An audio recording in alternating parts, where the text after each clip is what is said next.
secara untuk umum itu baru sekitar 1 tahun. Tadinya untuk keluarga dan kawan-kawan.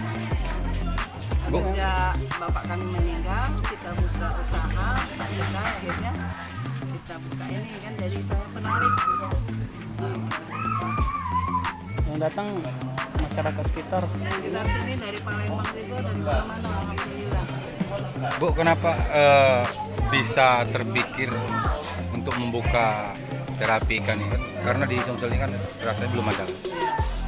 Tadinya kita terinspirasi dari Kuningan, dari Linggarjati ya, dari Linggarjati situ. Kemudian bapak kami kita buka aja di sini, dengan dibuka. Tapi waktu itu masih untuk keluarga dan kawan-kawan. ikan jenis apa ini, Bu? Nilem. Nilem. Ikan jenis. Untuk perawatan ikan susah nggak? Kita ganti air seminggu sekali. Kemudian malam dikasih makan. Bu, untuk masuknya sendiri, tiket masuknya sendiri bagi masyarakat di sini? Oh, tiket masuknya hanya 5.000. Itu sepuasnya. Sepuasnya.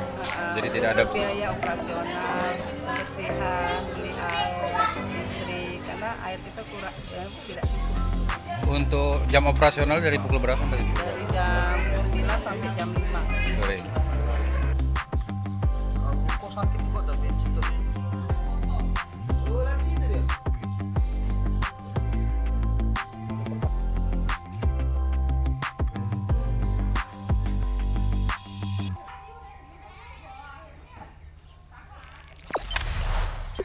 Jangan lupa subscribe, share, komen, dan like ya.